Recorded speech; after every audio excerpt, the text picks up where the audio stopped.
नमस्कार दोस्तों, स्वागत है आपको लोकल मोबाइल इंजीनियर पर। तो आज मेरे पास एक Redmi Note 7 फोन है जो कि डेड है। तो चलिए डेड फोन को मैं कैसे ठीक करता हूँ वो आपको बताता हूँ। तो देखिए मैं पावर की ट्रिगर कर रहा हूँ, फोन में कुछ भी नहीं आ रहा है। ठीक है, सिंपल, कुछ तो नहीं आने वाला, डेड है। चार्जर लगाते हैं और देखते हैं कि रीडिंग क्या है। देखिए चार्जिंग रीडिंग 0.932 मतलब कि 1 एम्पियर के आसपास चार्जिंग रीडिंग है। तो इस कंडीशन में तो डिस्प्ले में कुछ आना चाहिए, बल्कि कुछ भी नहीं आ रहा है। सिंपल है। तो कस्टमर का कहना है कि ये फोन अचानक डेड हो गया। तो ट्रेस करते हैं इसको। तो देखिए डेड फोन में सबसे पहले हम उसको कोशिश करेंगे चेक करने की कि भाई जो हमारे पास टूल है, UMT tool, unlock tool, AMT tool, जो भी टूल है उन्हीं टूल से चेक करेंगे कि चलिए इन टूल में कनेक्ट होता है कि नहीं होता है, कुछ एरर मिलता है कि नहीं मिलता है। फ्लशिंग करेंगे, देखेंगे। तो सबसे पहले रीड इन्फो करते। तो देखिए मैं बूट केबल लगा रहा हूँ। तो बूट केबल लगा के फिर एक बार चेक कर लेते हैं और 0.100 समथिंग कुछ देखिए स्टॉक है। तो देखिए स्टॉक होने का मतलब ही है कि EMCP से दिक्कत है। तो चलिए बिना CPU को छेड़छाड़ करे, मदरबोर्ड को छेड़छाड़ करे, सबसे पहले USB के थ्रू देख लेते हैं भाई। अगर फाइंड होता है तो सही, नहीं होता है तो बाद में देख लेंगे। और हमारे पास तो इजी डिटेक्ट भी है। तो अगर USB से कनेक्ट नहीं हो पाता, कुछ एरर आता है, तो हम ISP करके भी देख लेंगे। ठीक है ना। तो देखिए मैं UMT में QC4 टूल जो है उसको ओपन कर लिया और रीड इन्फो करते हैं। देखिए तो इस जगह पे मैं कनेक्ट कर रहा हूँ EDL के थ्रू। तो देखिए दोस्तों EDL में कनेक्ट हो गई है। और वैसे भी ये ऑटो पोर्ट बनाने वाला है, क्योंकि जो रीडिंग आ रहा था ना, तो हम ऑटो पोर्ट को भी चेक कर सकते हैं PC में कि ऑटो पोर्ट आ रहा है कि नहीं आ रहा है।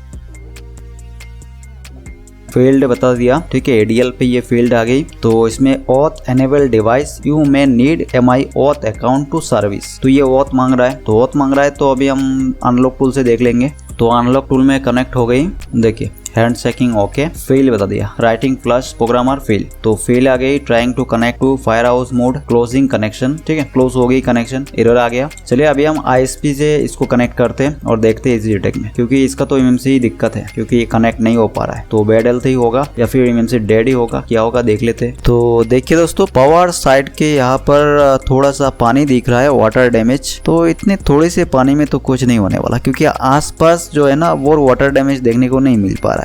फिर भी चेक कर लेते हैं वोल्टेज वगैरह। तो इसको मैं सबसे पहले क्लीन कर रहा हूँ और इस जगह पे भी थोड़ा सा वाटर डैमेज नज़र आ रहा है। ठीक है, आप देख सकते हैं। और जो कैपेसिटर है उसके सामने बहुत सारे कार्बन पड़ा हुआ है। तो ये माइक्रोन का EMCP है, तो इसके सामने ही है। तो इसको भी क्लीन करना पड़ेगा।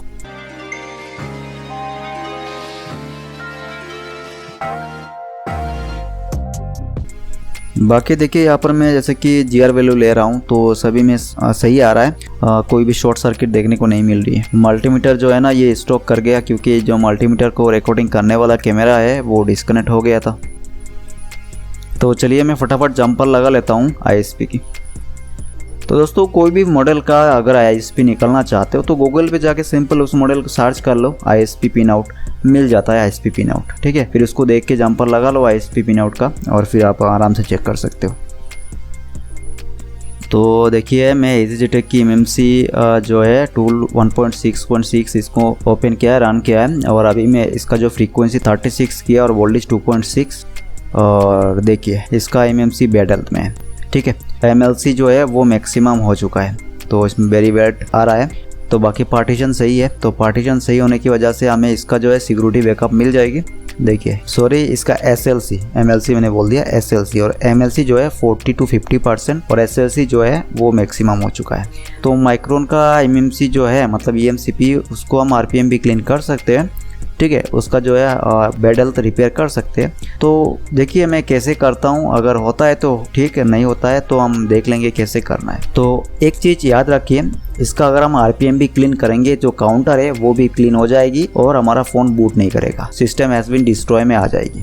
तो इसके लिए एक स्पेशल फाइल चाहिए होता है, MMC चेंज वाला फाइल। ठीक है, और उसका फ्लैश फाइल अगर होगा तो होगा, नहीं होगा तो इसका ENG जो रोम होगी ना, इंजीनियरिंग रोम, उसमें एक डेप CFG बोल के एक फाइल होती है, उसको उठा के मेन फर्मवेयर जो होगा, ऑफिशियल फर्मवेयर जो कि मेन, उसमें आपको पेस्ट कर देना है। तो रिप्लेस करने के लिए बोलेगा तो रिप्लेस कर देना है, या फिर मेन जो फर्मवेयर है उसमें जाके उस फाइल को डिलीट कर देना है। डिलीट करके और जो इंजीनियरिंग रोम पे रहेगी ना उसमें से उठा के उसको डाल देना है। ठीक है, पेस्ट कर देना है, जिससे आपका फ़ोन का जो है फर्मवेयर बन जाएगा, MMC चेंज वाला फर्मवेयर बन जाएगा। तो दोस्तों जैसे कि इसमें बैड हेल्थ है, तो इस बैड हेल्थ में हम RPM भी क्लीन करके इसको रिपेयर कर सकते हैं। तो मैंने कस्टमर को पूछा है कि भाई आपका MMC चेंज होगा, आप MMC नया डलवाओगे क्या? तो उसने मतलब उनसे डील हुई तो वो बता रहा था कि भाई इतना तो खर्चा मैं नहीं करने वाला, अभी अब मैं सस्ते में कर दूं, तो इसलिए मैं क्या करूंगा कि इस EMCP को ही देखूंगा, अगर बनता है तो सही है। तो चलिए देखते हैं इसको। तो मैं EasyJet जो 2.0 वर्जन वाला टूल है उसको ओपन कर लिया और उसमें से मैं बैकअप लेने वाला हूँ सिक्योरिटी का, बाकी डंप का बैकअप नहीं बनाने वाला क्योंकि डंप नहीं चाहिए होता है। तो देखिए दोस्तों, यहाँ पर हमारा सारा पार्टीशन जो है वो आ चुका है और अभी मैं यहाँ पर जो सिक्योरिटी फाइल है उनको मैं टिक कर लूँगा, टिक करके रीड कर लूँगा, मतलब बैकअप ले लूँगा। ठीक है, तो इस टूल में क्या होता है, कोई भी CPU बेस जो है MMC होगा उसमें जो भी फर्मवेयर होगी उसके हिसाब से यहाँ पर जो है सिक्योरिटी फाइल में पिंक कलर की हाईलाइट रहेगी, जिससे हमें पता चलता है कि भाई यही सिक्योरिटी की फाइल है, इन्हीं को ही उठाना है, बस इतना ही। ठीक है, माथापच्ची करने की ज़रूरत नहीं है, आपको जानना नहीं होगा कि भाई सिक्योरिटी फाइल ये है वो है वो, बिल्कुल नहीं। आप नए काम कर रहे हो तो बस इस टूल का यूज़ करो, सिक्योरिटी फाइल का पता चल जाएगा। और बाकी रही यहाँ पर कुछ अगर एरर मारता है तो 1-2 एरर मारेगी तो ठीक है, लेकिन कंप्लीट एरर मारने से आपका दिक्कत हो जाएगी। तो देखिए इसमें एरर मार दिया है, जो कि हमारा यहाँ पर मॉडेम ST1 है उसमें एरर मारा है, कोई नहीं। और दूसरी बार यहाँ पर देखिए परसिस्ट में भी एरर मारा है, तो कोई दिक्कत नहीं, काम चल जाता है। ठीक है, बस हमें साइज को देखना होगा बाद में बैकअप लेने के बाद कि साइज सही है कि नहीं है। बाकी नीचे में देखिए मॉडेम इसमें कंप्लीट एरर मारा है, लास्ट में ऑल डन हो चुका है। तो मॉडेम वैसे भी हमारा यहाँ पर फर्मवेयर से भी फ्लश हो जाता है, कोई दिक्कत नहीं इससे। तो देख लेते हैं इस जगह पे, देखिए सारे जो है यहाँ पर साइज सही है। ठीक है, और मॉडेम की जो फाइल है वो ऐसे भी फर्मवेयर से मिल जाता है। तो बाकी यहाँ पर हमारा जो ROM 1 और ROM 2 ROM 3 इनका बैकअप नहीं चाहिए होता है। ठीक है, चलिए बैकअप तो हो गई, कोई दिक्कत नहीं। तो अभी यहाँ पर ध्यान से समझिए। ठीक है, अभी इस जगह पे ध्यान से समझिए क्या करने वाला हूँ अभी मैं। तो इस जगह पे आने के बाद हार्डवेयर पार्टीशंस में आना है और इसी में ही आपको सारा तामझाम करना है। ठीक है, देखिए कौन कौन सा क्या क्या चीज़ को अनटिक करना है, जैसे कि मैं अभी अनटिक कर रहा हूँ, इन्हीं को ही अनटिक कर देना है क्योंकि ये डिफ़ॉल्ट रहता है टिक किया हुआ।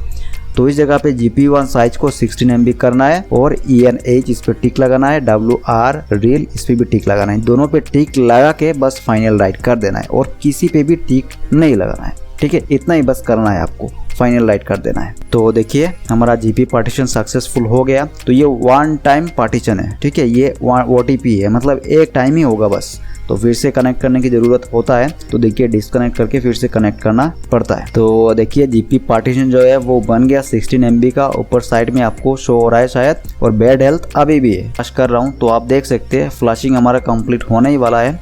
तो मैं वीडियो को थोड़ा सा पॉज किया है, तो इस जगह पे देखिए फर्मवेयर जो है हमारा फ्लश हो रहा है, कंप्लीट फ्लशिंग हो चुका है। तो देखिए Redmi Note 7 ये फ़ोन है, तो ये लोगो पे है। ठीक है, अभी देखिए एंड्रॉयड लिखा पे यहाँ पर ब्लिंक हो रही है 3 डॉट, इसका मतलब ये सेकंड बूटिंग में है। तो चलिए वेट करना पड़ेगा क्योंकि हमने इसको फ्लश किया है और इसका जो है बैड हेल्थ तो अभी भी है, लेकिन GP पार्टीशन की है। चलिए कोई दिक्कत नहीं। तो देखिए हमारा फ़ोन यहाँ पर कंप्लीट बूट हो चुका है और इस जगह पे सेटअप जो है स्क्रीन पे आ गया है। तो सेटअप कर लेते हैं फटाफट करके, फिर हम उसमें चेक करेंगे कि हमारा यहाँ पर जो है सिक्योरिटी है कि नहीं है। सिक्योरिटी नहीं रहने वाला, फिर हम इसको सिक्योरिटी राइट करेंगे, कोई दिक्कत नहीं। तो दोस्तों अभी आपको शायद एक डाउट हो रहा होगा कि मैंने बैकअप क्यों लिया, डंप क्यों लिया। तो देखिए डंप लेने का मकसद यही है कि अगर हमारा फ़ोन बूट नहीं करता है, कुछ नहीं करता है, तो मैं डंप को डालूंगा। ठीक है, इसीलिए डंप सिक्योरिटी का बैकअप ली है। तो देखिए GP पार्टीशन में डंप बैकअप ले लेना चाहिए। क्योंकि अगर हमारा फ़ोन GP पार्टीशन करने के बाद सारे कुछ इरेज हो जाता है पार्टीशन, जैसे कि इस फ़ोन का हुआ है पार्टीशन इरेज हो चुका है, तो इस कंडीशन में सिक्योरिटी का भी बैकअप नहीं मिलने वाला और डंप का भी तो नहीं मिलने वाला। इसीलिए मैंने डंप का बैकअप लिया और डंप बैकअप लेने के बाद जब मैं इसका GP पार्टीशन किए तब हमारा सारे पार्टीशन इरेज हो गया था और फिर मैंने डंप राइट नहीं किया इसमें। ठीक है, फायरमेयर से, ऑफिशियल फायरमेयर से डायरेक्ट फ्लश कर दिया है। इसका मेन रीज़न है कि इसका काउंटर अवेलेबल था, इसी वजह से। अगर काउंटर नहीं होता तब मैं MMC जो चेंज फाइल स्पेशल फाइल से फ्लश करना पड़ता। तो इसमें काउंटर है, इसीलिए मैंने फॉर्मेट से फ्लश की है, वो भी डाउनग्रेड, मतलब कि 12.5 कुछ ऐसा वर्जन है, उसी से मैंने किया। ठीक है, तो फिर जाके ये फ़ोन कंप्लीट सक्सेस हुआ। अभी हमें उसमें क्या करना है, सिक्योरिटी को राइट करना है। तो देखिए अभी मैं चेक करूंगा कि इसमें हमारा सिक्योरिटी है कि नहीं है। देखिए security enable to get IMI तो नहीं है, तो चलिए राइट करते हैं। तो UMT में इसका तो वक्त नहीं है, तो अनलॉक टूल से ही करना पड़ेगा। बाकी देख लेते हैं बेसबैंड वर्जन है कि नहीं है। अगर बेसबैंड वर्जन नहीं रहेगा ना तो कोई काम का नहीं है, हमारा IMI राइड भी नहीं होगी। तो इस जगह पे आप देख सकते हो बेसबैंड वर्जन जो है वो अननोन है। तो बेसबैंड वर्जन अगर अननोन रहेगी तो उस टाइम पे आप कर सकते हो काम क्या कि फर्मवेयर से फ्लैश कर सकते हो दोबारा। तो मैं दोबारा फ्लैश तो नहीं करने वाला, जो बैकअप लेके रखा सिक्योरिटी का उसको मैं राइट करूंगा और फिर देखूंगा कि जो हमारा बेसबैंड वर्जन अननोन वो गया कि नहीं गया। तो चलो दोस्तों, अभी जो है इसका सिक्योरिटी को राइट करूंगा मैं EasyJetec 2.0 वाला टूल से। देखिए क्वालकॉम का फ़ोन है, चिपसेट वाला फ़ोन है। तो EasyJetec की जो हमारा 2.0 वाला टूल है उससे भी USB के थ्रू हम कनेक्ट करके फ्लैश कर सकते हैं, उसका FRP को हम इरेज कर सकते हैं, ठीक है, रीसेट कर सकते हैं, अनलॉक कर सकते हैं, उसका फैक्ट्री रीसेट कर सकते हैं, ठीक है। फिर उसके बाद हम इसको बैड हेल्थ जो है उसका हम रिपोर्ट देख सकते हैं कि बैड हेल्थ की है कि नहीं है, वो भी हम चेक कर सकते हैं, ठीक है। और जैसे कि क्वालकॉम चिपसेट बेस्ड फ़ोन में हमारा यहाँ पर UMT टूल, अनलॉक टूल इसमें शो नहीं होता है कि UMC का हेल्थ क्या है नहीं है। मीडियाटेक का हो जाता है लेकिन क्वालकॉम का नहीं होता है। तो इसीलिए हम EasyJetec की टूल से चेक कर सकते हैं। किसी फ़ोन का कनेक्ट हो जाता है, किसी का नहीं होता है। तो इस फ़ोन का जो है अभी कनेक्ट हो जाएगी, ठीक है, क्योंकि मैंने देखा सपोर्ट है इसमें। तो चलिए करते हैं। तो देखिए EasyJetec टूल में आना है और इस जगह पे आपको QDLOader 9008 इसमें आपको सिलेक्ट करना है, करके फ़ोन को ADL मोड पे कनेक्ट कर देना है और कनेक्ट पे यहाँ पर क्लिक करना पड़ेगा, ठीक है। EasyJetec में बॉक्स को बस जो आपका लैपटॉप में कनेक्ट करना होगा सिस्टम में, बाकी कुछ भी नहीं। USB केबल के थ्रू आप आराम से इसको कनेक्ट कर सकते हो। देखिए यहाँ पर हमारा कनेक्ट हो रहा है, देखिए सारे पार्टीशन शो कर दिया, ठीक है दोस्तों। तो अभी यहाँ पर आप एक चीज़ नोटिस कीजिए, इसका जो है हेल्थ अभी ख़राब नहीं है। 0 to 10 MLC और SLC दोनों सही है। और इसका काउंटर जो है आप देख सकते हो, काउंटर यहाँ पर तो शो नहीं कर रहा है USB केबल के थ्रू। तो RPM भी काउंटर इसमें अभी शो नहीं किया, कोई दिक्कत नहीं, बस हमारा यहाँ पर हेल्थ सही हो गया। आप देख सकते हैं इसमें हमारा जो है हेल्थ सही हो गया। तो दोस्तों RPM भी जो है काउंटर वो हमें ISP करके देखने को मिलेगी। बाकी इस जगह पे हेल्थ तो सही होगी, कोई दिक्कत नहीं, लेकिन जब हमने इसको GB पार्टीशन किया था तब जाके चेक किया था, तब मुझे देखने को नहीं मिला था। तो अभी तो 0 to 10 USB केबल के थ्रू आ रहा है। तो चलिए फटाफट इसमें हम क्या करते हैं, पार्टीशन को जो हमारा सिक्योरिटी पार्टीशन है उसको राइट कर लेते हैं।